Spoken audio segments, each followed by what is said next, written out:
Good day, everybody. This is Pierre Morin talking to you from Montreal, and we'd like to take you today through a tour of a property that the few of us here in the Montreal region visited recently.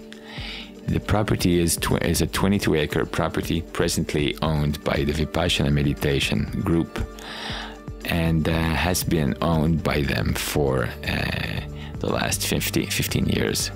The main building is being shown right now. It's 85 feet long, can host 15 different, holds 15 different sleeping units, so individual rooms, and has two main meeting rooms that are about 40 by 30. This is the dining room here of the main building. Beautiful wooden floors. The quality of the construction of that building is extremely good. It was actually built by a man who was an industrial builder. So there's a lot of industrial type standards in that building. This is the northeasternmost corner of the building we're going through. There is a small apartment here, which was where the head monk of the group was living, with a mezzanine on top. Has a lot of light coming in, and as you can see, the structure is very sound. You'll be able to notice throughout the visit the wooden beams that are in all the ceilings. There's 6 different bathrooms in that building. This room here would seem to us to be a perfect communion hall, size-wise, and also it's protected and located in one corner of the building with an exit door. So there are altogether, as mentioned, 15 bedrooms in this building and 2 large meeting rooms. Most of the building is oriented to look out to the west. What we see here in the distance is Mount Pinnacle. So this is the room that's just above the dining room, which we saw below a few minutes ago. Stone chimney again. And just to give you an idea, this room could hold easily 20 to 25 people doing yoga on individual yoga mats. So it would be a perfect meeting room, a perfect room to have larger group meditations or yoga sessions and things like that. This is the room we were thinking of using if we were to host large groups. This is one of the 15 bedrooms. They're all individual bedrooms as we speak, 10 feet by 10 feet. Each of them has a small sink. This area of Eastern Canada, of Quebec, is very nicely developed. The lots allow for one house to be built on a 5-acre lot only, so it's not densely populated at all. So you see the rest of the rooms on that second floor. The Vipassana group used to have men and women separately, functioning separately in their retreat circumstances. So there's a complete set of toilet and shower upstairs for the ladies with 8 bedrooms, and you'll see the same thing downstairs, except there's only 7 bedrooms instead of 8 downstairs, and the bathrooms are larger. So as mentioned, this property is built on the mountainside of Mount Sutton, which apparently is the largest chunk of quartz outcrop in North America, which gives for phenomenal water. The water around here is of exceptional quality and extremely abundant. Now we're going downstairs. We're going down the hallway again, and we got rooms on both sides. The floor of this whole area is a cement slab on a piece of steel. We won't go in the basement, but as I mentioned before, the structure is very sound. So you've got 12-inch H-beams and concrete posts underneath. So this section has been built over 25 years ago, and there's not a crack visible anywhere in the door frames or on the windows. Everything opens and slides and closes very nicely and smoothly. So it's a hassle-free building in that regard. Back to the main dining area. Now, very quickly, we'll see that this property was designed to host large groups, like up to 40 people. The kitchen installations, the the eating area, as well as the septic system are all designed and rubber stamped by the municipal authorities to hold up to 40 people. So very nice size for a retreat circumstance. The main fireplace has got a very nice wood stove in it, modern installation with fan, so it gives off a lot of heat. The views from that room are just marvelous.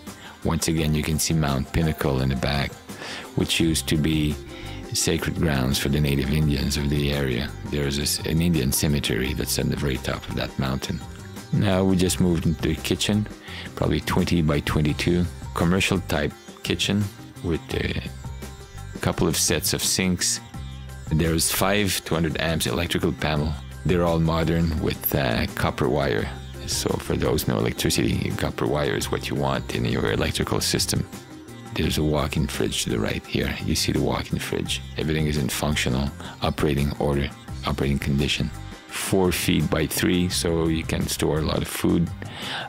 Propane stove with 4 burners. There's 2 huge propane tanks outside also. We just saw them in passing. There's electronic thermostats in each and every one of the rooms in that building. So in spite of cold winters, it's possible to manage the electricity costs because of the modern way to control the heat in each of the room. Another bathroom and toilet area just outside the kitchen. They do have licenses and septic installations that are allowed for up to 40 people. We're going to the office area, what would be the office area of that building in the southwest corner. So this area was used, I think, for food storage, but also for as the office for the group that has this property. Now we're going to go outside. We're looking at the back. We're moving up the hill.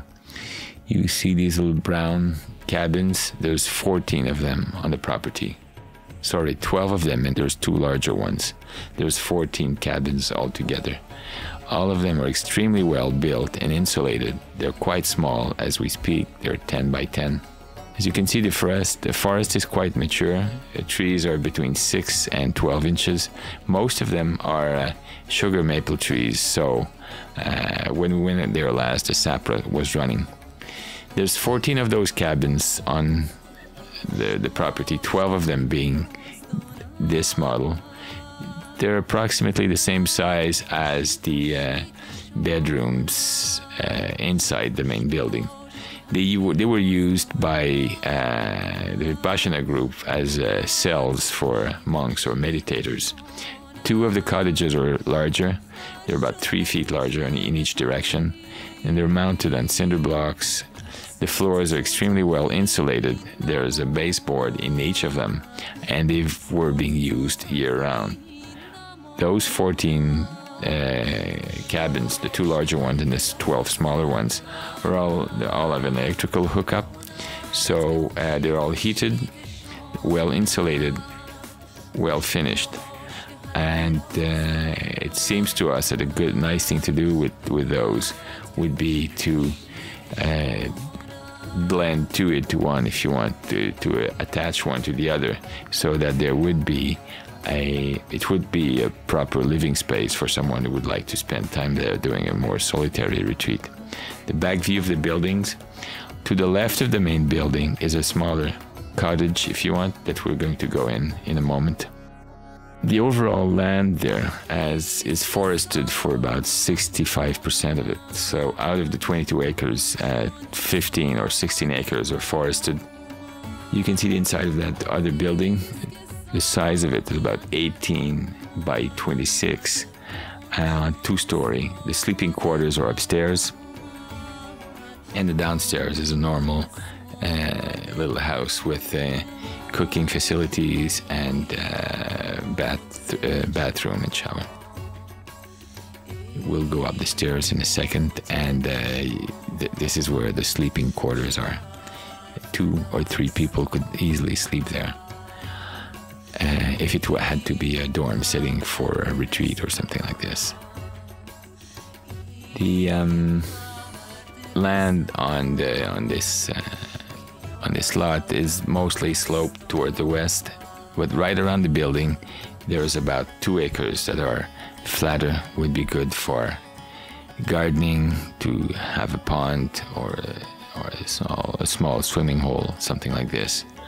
Neighbors are far and quiet, and the local regulations are such that above the elevation line where we're located, you cannot have more than 1 house per 50-acre lot. So if you walked from behind this land up the Mount Sutton, you, in any direction, you'd come across 4 or 5 houses in a 3 or 4 square mile area. It's very, very sparsely populated. So you see more cabins below the small house. So there's 12 of those small cabins altogether, and two larger ones. We're back to the main building to have a final view of it. And some pine trees have been planted over time to cut the northern winds. There's a few apple trees here. This is a flatter area where gardens could be managed. And it's a very attractive piece of property that I invite you to have a closer look at. You can see the documents that will be or that have been sent to you, the written documents describing what the vision is at this point, and you're welcome to give your feedback. Please feel free to write to me on the Matrix. We will definitely at some point have a conference call with those of you who might be interested in supporting this project. I hope you enjoyed the visit. Da.